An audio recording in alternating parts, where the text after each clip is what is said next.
estamos aqui neste lugar porque este é o lugar que Jesus disse que é a casa de oração. Jesus disse certa vez: a minha casa será chamada casa de oração. Amém? E na casa de oração, na presença de Deus, há revelação. Há revelação daquilo que Deus quer para nós. Vou começar a citar alguma coisa revelada. Há 3 tipos de pessoas no mundo. Aquilo que se chama vulgarmente hoje o povo judeu, o povo israelita, os gentios e a igreja. São estes 3 tipos de pessoas que existem no mundo. Eu vou repetir. O povo de Deus, o povo escolhido de Deus, os judeus, os gentios e a igreja. E durante a história de toda a humanidade, em que estes 3 tipos de pessoas atravessaram toda a história, nós encontramos o Senhor Jesus. E o Senhor Jesus esteve aqui na Terra durante 33 anos e meio, em termos de ministério, esteve 3 anos e meio, e passou para o seu povo e para a igreja a revelação de Deus. Porque Ele, Jesus, e nós ouvimos algumas semanas atrás, Ele, Jesus, é a Palavra, e nos deixou a Palavra, e nos deixou o Espírito Santo, e o Espírito Santo nos revela a Palavra. Meus queridos irmãos, nesta manhã quero compartilhar convosco acerca daquilo que Jesus está a fazer neste exato momento à direita de Deus Pai. Para que possamos entender todas estas coisas, vamos abrir a nossa Bíblia, quem tem Bíblia livro ou Bíblia no telemóvel, no livro de Hebreus, capítulo 5, verso 1. Enquanto procuram, eu vou dizer algumas palavras. É importante no tempo que se chama hoje, nós atentarmos para a Palavra de Deus. Dizia eu esta semana com homens de Deus que eu estive reunido, que o importante não é estarmos juntos. É importante, mas o importante é estarmos juntos. O importante é sermos um. Amém? Eu vou repetir. O importante não é estarmos juntos. O importante é sermos um. Querem que os irmãos já encontraram a Escritura? E vamos ler. A Escritura aos Hebreus diz assim, capítulo 5, verso 1. Porque todo o sumo sacerdote, sendo tomado dentre os homens, é constituído nas coisas concernentes a Deus, a favor dos homens, para oferecer tanto dons como sacrifícios pelos pecados.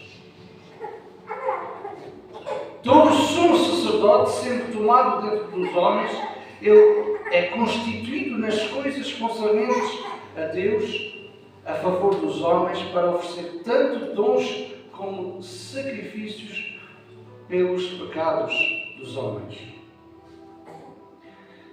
E nós vamos olhar para a Palavra de Deus em relação a naquilo que Jesus é, na realidade, naquilo que Jesus está a fazer. Como eu disse, vamos agora voltar mais atrás. No Antigo Testamento haviam 3 funções principais.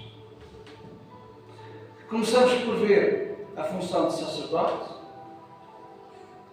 a função do profeta e a função do rei. 3 funções que, se nós lermos todo o Antigo Testamento, nós vamos encontrar homens de Deus a desempenhar estas funções: sacerdote, profeta e rei, governo. E toda esta base é uma base estrutural divina. Ela é transportada também para o Novo Testamento. Estava eu a recordar que certa vez Deus chama Abraão. Abraão na terra de Ur, lá longe. Abraão que estava inocentemente virado para os ídolos, pensando que adorava a Deus. E Deus se revelou a Abraão, e Abraão percebeu que os ídolos que ele e a sua família construíam não eram Deus. E ele teve a revelação de Deus. Abraão, ao ter a revelação de Deus, ele construiu um caminho, uma trajetória segundo Deus. É muito interessante que numa das conversas que eu tive esta semana, alguém disse: Deus disse a Abraão: vai para a terra que eu te mostrarei. Mas não disse logo naquele momento qual era a terra. É como que eu dissesse aos irmãos: nós vamos iniciar agora uma caminhada, mas eu não estava a dizer qual era o destino. E assim foi Deus com Abraão.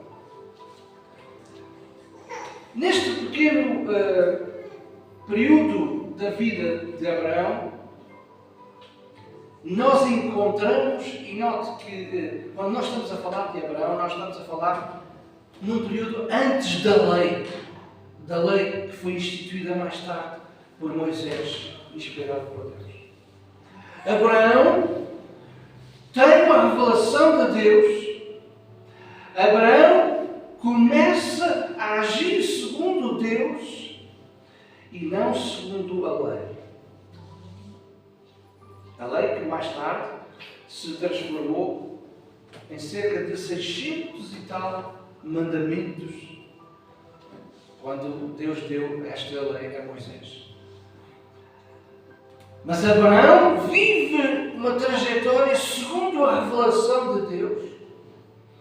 E a primeira coisa que acontece com Abraão, Deus dá-lhe a dica, vamos dizer assim: começa a caminhar e eu te vou mostrar a terra prometida, lá longe.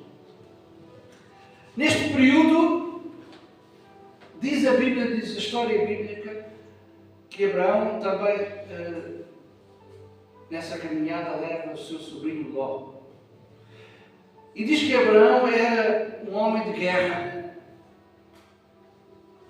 Ao ser um homem de guerra, ele lutou com muitos reis e venceu. Quando vence, neste período que ele guerreia e que ele vence, ele tem a revelação da presença de Deus, porque aparece na sua frente um sumo sacerdote chamado Melquisedeque. Um sumo sacerdote que não se sabe de onde é que ele veio, não se sabe a sua origem e não se sabe muita coisa acerca deste sumo sacerdote. A única coisa que se sabe é que ele era rei de Salém, isto é, rei da paz, e que ele se apresenta perante Abraão, e Abraão lhe dá o dízimo de todas as coisas que ele tinha ganho na guerra. E Abraão fica com a percepção de que é um personagem divino, é um sacerdote que está na frente dele. E lembram-se que quando Deus começa a dizer que vai destruir a terra de Sodoma e Gomorra, Abraão, a primeira coisa que faz, porque aí ele já tem a revelação de quem Deus é, a primeira coisa que ele faz é que ele começa a ser uma ponte entre os povos e Deus. O que é que eu quero dizer com isto? Abraão começa a exercer o sacerdócio. O que é o sacerdócio? Abraão começa a interceder entre Deus e os homens, ou os homens e Deus. E diz para Deus: e se houver justos na terra? Assim tu vais destruir a terra? Se houver 50 justos, tu vais destruir a terra? Diz que ele também salva o seu sobrinho, porque o seu sobrinho ficou prisioneiro de um dos reis. Então, nós quando olhamos para a história de Abraão, encontramos um modo que eu vou frisar mais uma vez. Abraão viveu antes da lei instituída. No entanto, Abraão praticava atos de fé, de revelação, e a lei ainda não existia. Porquê é que eu estou a dizer isto e porquê é que eu estou a enfatizar? Porque há muitas pessoas que dizem que certas coisas que nós fazemos são da lei. E agora nós já vivemos na graça. Tudo aquilo que nós encontramos que Abraão fez, ainda não existia a lei. É muito importante. A lei veio ajudar o povo de Deus de uma forma legal, para que o povo de Deus pudesse entender. Mas nós vamos entender melhor a lei, assim como Abraão entendeu, através da revelação da presença de Deus, exercendo o sacerdócio. Quando nós encontramos no Novo Testamento a vida de Jesus, nós vemos Jesus como o Rei dos Judeus, sim ou não? Nós vemos Jesus como o grande profeta, e ainda hoje, para a maioria do povo judeu e para outros povos, Jesus é o profeta. Mas a Bíblia diz aqui, neste livro de Hebreus, em muitos textos bíblicos, que Jesus é o sumo sacerdote. Quero transportar os irmãos, e se quiserem abrir, só para verificar aquilo que eu vou dizer, e depois podem ler em casa, o relato que o evangelista João, no capítulo 17, faz acerca da oração sacerdotal de Jesus. E é com esta base que nós vamos falar.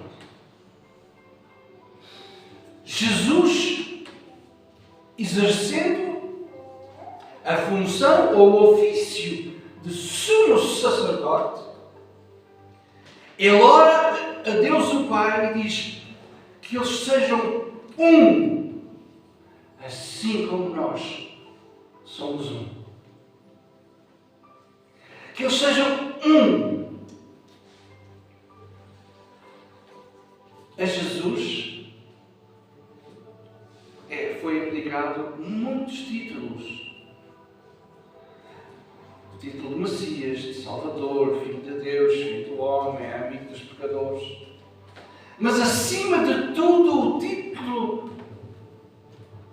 cabe 100% em Jesus é o de sumo sacerdote. Porquê é que nós estamos a falar acerca disto? Acerca de Jesus ser o sumo sacerdote. O que é que isto significa?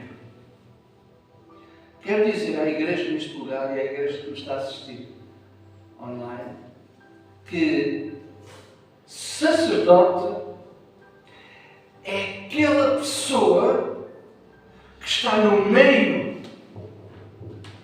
dos homens e ora a Deus a favor dos homens. Por outras palavras, nós podemos dizer que um sacerdote pode ser uma ponte. Um sacerdote é aquela pessoa que é separada, ou por outras palavras, é consagrada para realizar um serviço de mediador. Jesus foi o primeiro exemplo no Novo Testamento como mediador. Jesus, o sumo sacerdote. Jesus, ele subiu ao céu. Mas ele disse: não vos deixarei órfãos. Vou enviar-vos o Consolador.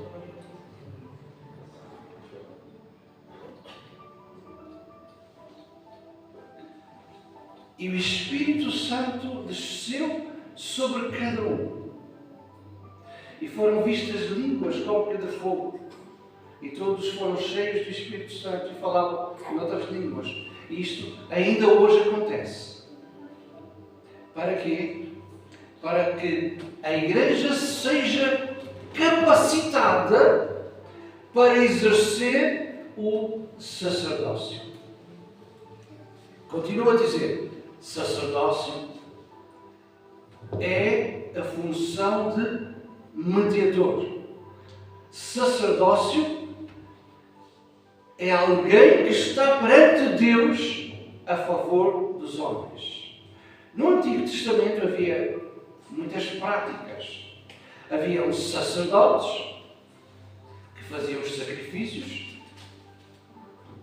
principalmente os sacerdotes, todos os sacerdotes que eram separados para este serviço eram da tribo de Levi. Foi a tribo escolhida para estar no serviço e estas pessoas estavam a fazer os sacrifícios em favor do povo. Depois, entre os sacerdotes, era escolhido o sumo sacerdote, que uma vez por ano entrava no lugar santíssimo e uma vez por ano orava pelo povo para que Deus perdoasse o pecado do povo. Todos os anos era prática. Mas porquê que isto acontecia? Porque um dia havia de vir o sumo sacerdote, que fez o sacrifício uma vez por todas. Hoje não precisa fazer mais sacrifícios. Jesus já fez todo o sacrifício. Até que Jesus diz, a certa altura, está consumado. Está feito. Não precisa fazer mais nada. Está feito. E Jesus, diz a Bíblia, que neste momento está sentado à direita de Deus o Pai, a interceder por cada um de nós. Meus irmãos, é muito importante nós aprendermos a Bíblia, a Palavra de Deus, tal e qual como ela é escrita. Muito daquilo que acontece, que muitos sábios ou pseudo-sábios dizem: mas isso era no tempo da lei. Mas isso é dentro da tribo de Levi. Mas isso era naquele tempo. Nós temos que entender uma coisa. Diz o sábio Salomão que há um tempo para todas as coisas. Há um tempo também para que nós possamos entender todo o contexto daquilo que estava a acontecer naquelas épocas. Um fator muito importante é que Abraão não tinha ainda a lei. Mas Abraão tinha a revelação da presença de Deus. E Deus falou com ele algumas vezes.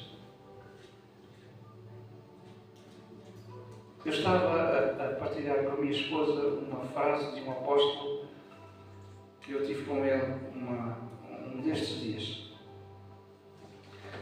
E ele estava-me a dizer: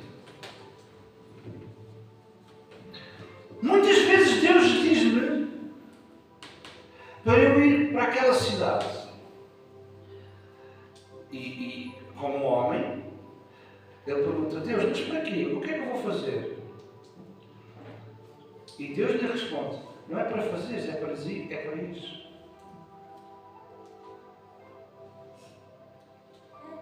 Sempre nós perguntamos: mas o que é que eu tenho que fazer, Senhor? Não, a primeira coisa que nós temos que fazer, efetivamente, é obedecer à voz de Deus. Deus falou a Abraão: começa a caminhar para a terra que eu te vou mostrar. Deus não disse a Abraão: vai para aquela terra. Não. Começa a caminhar e eu te vou mostrando pouco a pouco. Passo a passo. Eu te vou mostrar. Porque talvez a maioria das vezes, para a maior parte de nós, se nós recebêssemos logo a revelação completa, nós iríamos logo desistir no início. Assim Deus nos ajuda passo a passo. E nós vamos andando pela fé, passo a passo. Vamos olhar para aquilo que Jesus nos ensina. Quando abrimos o Evangelho de João, capítulo 17, nós encontramos Jesus em primeiro lugar. E isto é um paralelo entre João e Mateus. Mateus diz assim: mas buscai primeiro o reino de Deus e a sua justiça, e todas as coisas vos serão acrescentadas. E João, primeira coisa que ele faz é o seguinte, vamos ler. Verso 1, 17 de João. Tendo Jesus falado estas coisas, levantou os olhos ao céu e disse: Pai, é chegado a hora, glorifica a teu Filho, para que o Filho te glorifique a ti. Primeira coisa que Jesus faz, glorifica a Deus, o Pai. Primeiro, Deus, o Pai. A primeira coisa que Jesus faz para nosso exemplo é que Deus, o Pai, está em primeiro lugar. Por isso é que ele mais tarde, neste mesmo capítulo, diz que eles sejam um, como nós somos um. Jesus, sabe quando é que Jesus está a fazer esta oração? Qual o tempo em que Jesus está a fazer esta oração? Antes do período mais crucial da sua vida. Antes do Getsemane. Jesus estava a caminhar para um momento horrível, para um momento doloroso. E ele faz aquilo que se chama esta oração, ou oração sacerdotal. A oração intercessória. Aqui nós vamos ver que Jesus primeiro dá glória a Deus, porque Jesus foi a primeira pessoa de Deus que nos veio dar o exemplo. E ele cruzou a vontade de Deus com o homem, isto é, colocou-se no meio como mediador para explicar ao povo e à igreja o que é o sacerdócio. Jesus glorifica o Pai. Jesus está aqui, neste mesmo capítulo também, a interceder, a orar a Deus pelos seus discípulos naquela hora. Amém? Verso 1 a 5, Jesus glorifica a Deus o Pai. Versos 6 a 19, Jesus intercede pelos seus discípulos. Os discípulos que estavam lá, naquela hora, com ele. É tão interessante que certa vez Jesus, sabe, Jesus era seguido por multidões, sim ou não? Sim. Multidões seguiam Jesus. Diz que Jesus era seguido por multidões. Jesus era seguido por 12. E Jesus era também privado por 3.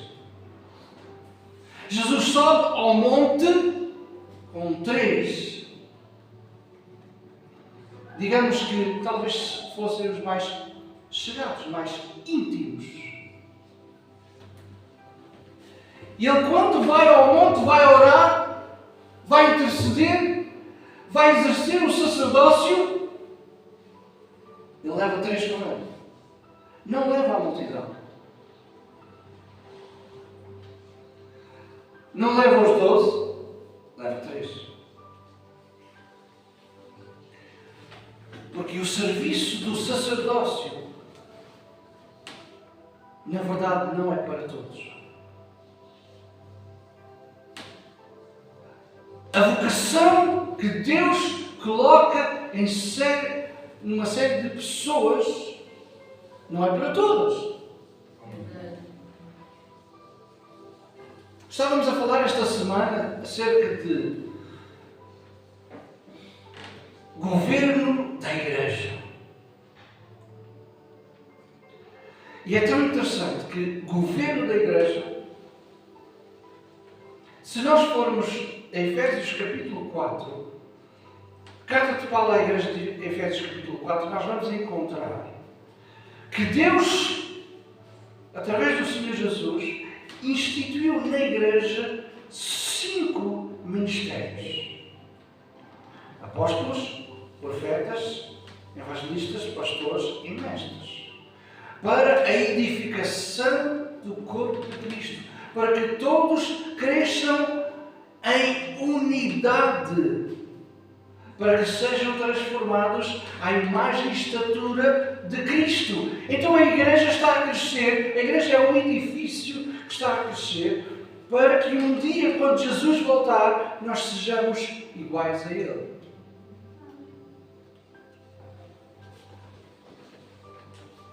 E Jesus sobe ao monte com 3. E há governo no mundo inteiro. Há um governo, sim, há um governo apostólico. Se nós encontrarmos na palavra de Deus acerca do ministério apostólico e profeta, não estou a falar de pessoas que por vezes, ocasionalmente, são usadas por Deus numa profecia.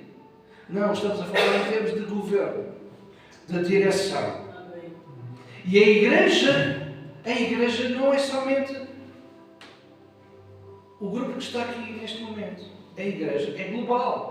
Está espalhada pelo mundo inteiro. E pelo mundo inteiro, Deus, o Senhor Jesus, levantou pessoas para governar essa mesma igreja.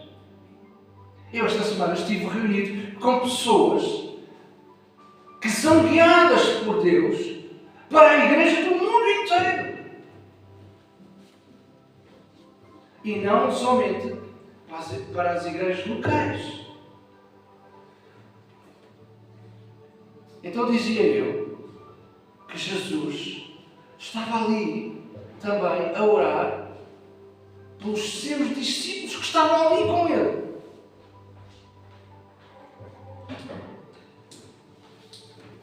E o ponto fundamental que eu quero passar para os irmãos nesta manhã é que, além de Jesus pôr Deus o Pai em primeiro lugar, glorificando a Deus o Pai, Jesus estava a orar pelos seus discípulos naquela hora, naquele instante. E alguns de nós podem pensar, e é legítimo pensar, então e nós? Mas nós também encontramos nos versos 20 a 26 Jesus a interceder por nós que estamos aqui nesta hora, neste momento. Jesus também exerceu o sacerdócio por aqueles que haviam de crer depois nós aqui. Se você está aqui, eu quero que você saiba que Jesus intercedeu por si e por mim. Jesus está, ainda hoje, à direita de Deus o Pai, a interceder por cada um de nós. Amém? Então, meus irmãos, em que se define a nossa vida com Deus? Nós dizemos que somos crentes, que somos filhos de Deus, que vamos à igreja, que vimos à igreja, mas qual é a definição da nossa vida? Dizemos que somos crentes. Mas eu quero vos dizer que ser crente não é ser místico. Vou repetir. Ser crente não é ser místico. Ser crente não é ser membro de uma igreja. Ser membro não é viver centrado nas tarefas da igreja local. Ser membro. Eu quero dizer a alguns irmãos aqui e para outros que nos estão a escutar. Ser membro do corpo de Cristo é ter decidido um dia seguir a Cristo. Sabe uma coisa? Agora vou fazer um parênteses antes de eu continuar. Se você for ali à rua e perguntar a toda a gente que passar ali, você é crente? Toda a gente vai dizer sim. Até se você encontrar o diabo, se perguntar para o diabo você é crente, ele vai dizer que sim. Ele é crente, mas ele não se tornou discípulo. Esta é a grande diferença. Multidões seguiam Jesus,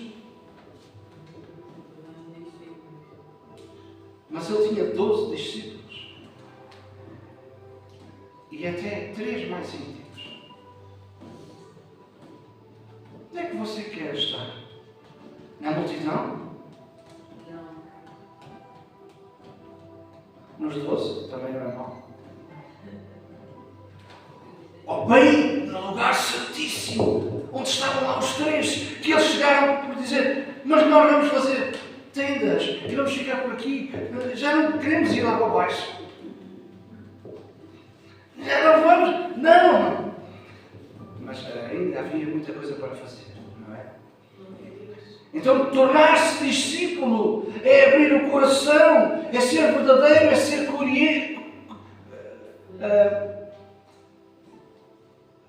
é ser verdadeiro,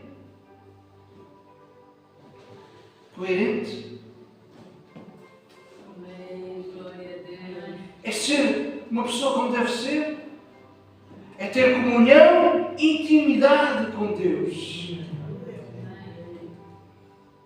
É conhecer os mistérios de Deus. Não foi o profeta que disse certa vez: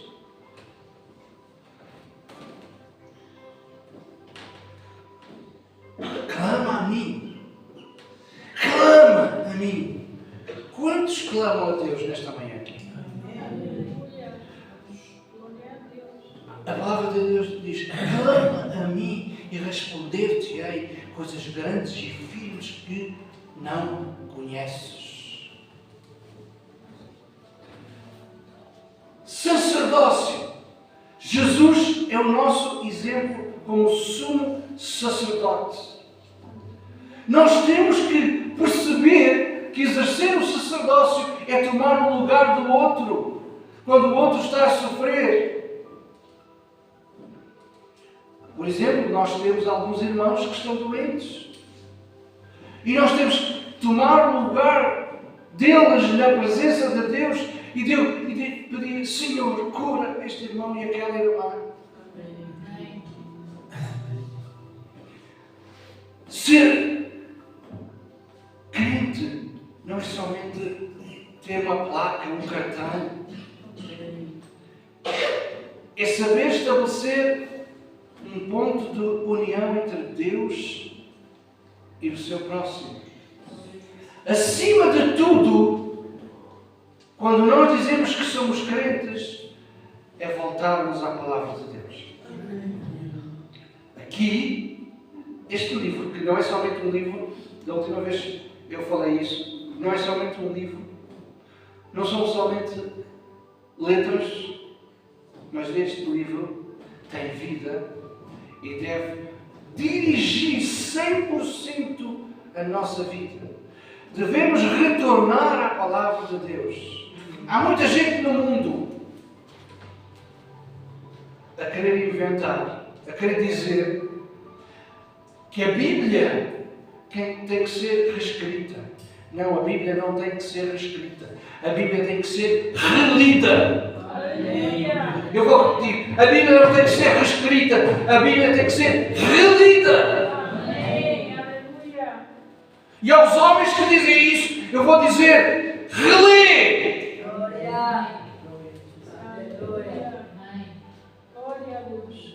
Não invente. Não invente, porque você está vivo. É porque Deus ainda está a dar uma chance. Amém. Não é? É assim que o povo diz: enquanto há vida, há esperança. Então, se você está vivo, é porque Deus ainda está a dar uma esperança para você se arrepender. E a igreja está aqui neste lugar para interceder, para exercer o sacerdócio entre os homens e Deus. Então, nós temos que retornar à palavra, aos fundamentos apostólicos. Nós temos que ouvir aquilo que Deus disse aos primeiros homens. E aquilo que Deus disse aos primeiros homens está escrito. Amém? Há cerca de uns anos, pouquíssimos anos atrás, nós nos apercebemos que Deus está a despertar ministérios em todo o mundo. E enquanto durante muitos e muitos anos todos os ministros de Deus, a maioria dos ministros de Deus eram chamados de pastores, Deus deu a revelação para que, afinal de contas, está na Bíblia, não é? Efésios 4 está lá tudo. Jesus não veio só instituir pastores. Está lá. Jesus veio dar à igreja, apóstolos, profetas, evangelistas, pastores e mestres, para a edificação do corpo de Cristo, para que todos cresçam no conhecimento e sabedoria de Deus. Então nós temos que nos preparar no momento que se chama hoje para retornar à palavra e esperar pela vinda do Senhor Jesus.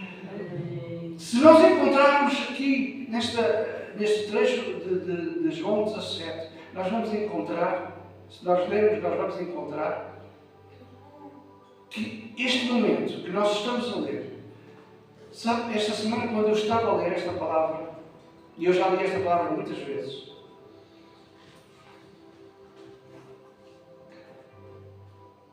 o que é que diz o primeiro versículo que nós acabamos de ler? Diz assim, eu vou reler.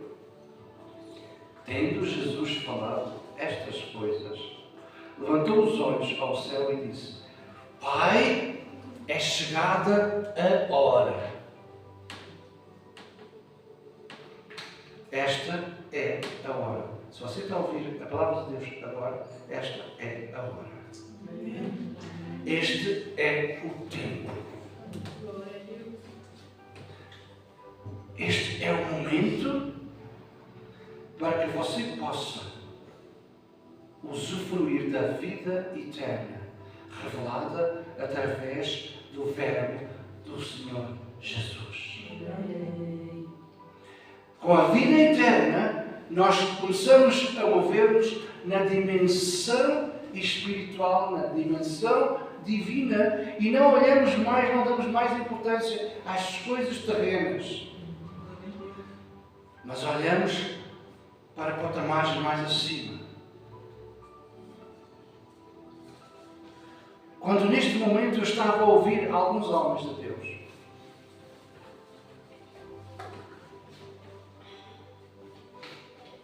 eu me senti tão pequeno. E eu já, posso dizer, já sou crente há alguns anos, mas eu estava-me a sentir tão pequeno. Com homens que estavam a falar de igreja, não de uma igreja local com 10, 20, 30 pessoas, não. Estavam a falar da igreja, dos milhares e milhares que aceitam Jesus em todas as épocas. E que Deus está a dar direção a certos homens, quer na Península Ibérica, quer na Europa, quer no mundo inteiro, para que esses mesmos homens possam ir a certos locais e possam dizer: Igreja, prepara-te para te encontrares com o teu Deus. Igreja, prepara-te para te encontrares com o teu Deus. Igreja, prepara-te para te encontrar com o teu Deus. Igreja, prepara-te para te encontrar com o teu Deus. Não brinquem às igrejas. A Bíblia diz, também no capítulo 4 de Efésios, que há um só Deus, uma só fé, um só batismo, um só Senhor, uma só vocação. Ele é Pai de todos nós e sobre todos nós. Amém? Amém. Ele veio para nos ensinar a sermos iguais a Deus, porque deixámos de ser iguais a Deus quando o Adão caiu e pecou. Diz Paulo aos Romanos que aqueles que pecaram morreram e separados ficaram da glória de Deus, então já não têm acesso. Mas todos aqueles que um dia receberam Jesus Cristo como Senhor e Salvador, a esses foi-lhes dado o direito de serem chamados filhos de Deus, aos que creem no seu nome. E nesta caminhada nós vamos crescendo para sermos iguais à estatura da plenitude de Cristo. Amém? Seguindo a verdade em amor, crescendo em tudo naquele que é a cabeça. Eu vou frisar mais isto, que para mim é muito importante. A cabeça da igreja não são os pastores, os apóstolos, os evangelistas. A cabeça da igreja é Cristo. Amém. Amém? Então, meus irmãos, para terminar, o sacerdócio é promover a unidade da fé, é estabelecer o altar e executar o sacerdócio na vida, na família, na casa, no trabalho, nos vizinhos, no bairro, na cidade, no país. Exerce o teu sacerdócio. Se tu vires alguém que está aflito, na fila do supermercado, na fila da segurança social, na fila das finanças, ora a Deus, exerce o teu sacerdócio. O sacerdócio não é para ser exercido somente nas quatro paredes que nós chamamos de casa de oração. O sacerdócio, acima de tudo, é para ser exercido fora de portas. Amém. Por isso é que a igreja vem da palavra eclésia, chamados para fora. Chamados para fora. Não vale a pena estarmos centrados nas tarefas religiosas. É bom, é agradável. Amém. Mas o mais importante é exercer o sacerdócio lá fora. No trabalho. Na família. No bairro. Há pessoas a precisar do sacerdócio, da oração, da intercessão. Há pessoas a precisar. Faça o seguinte, durante esta semana, cruza com pessoas e pergunta: você precisa de oração de Deus? Precisa que eu ore a Deus a favor de si? Pergunte. Algumas vão ficar espantadas, mas outras vão dizer sim. E ore por essas pessoas. Exerça o sacerdócio. Não se esqueça de uma coisa. Jesus orou pelos seus discípulos naquela hora, naquele momento.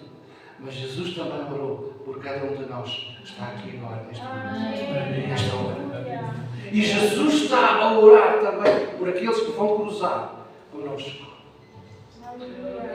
Então não fiquemos embaraçados.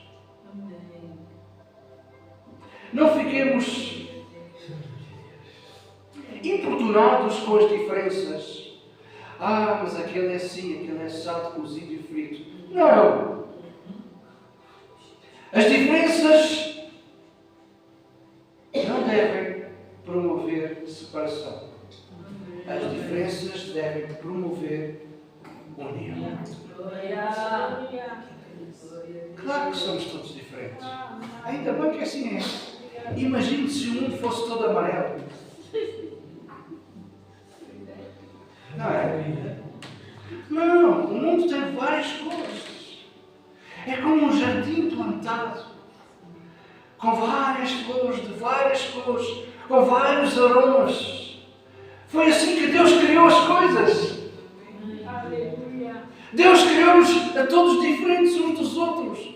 Não é para que viremos as costas uns aos outros. Não, é para nos completarmos.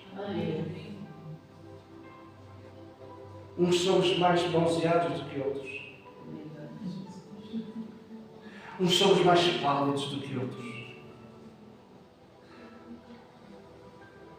Mas isso não é para virarmos costas uns aos outros. Não. É para nos juntarmos e sermos o jardim de Deus. E juntos com Jesus, nós já temos, porque a Bíblia diz, nós já temos a vitória. Amém. Amém? Jesus na cruz do Calvário, volta a dizer, disse, está consumado. Está consumado.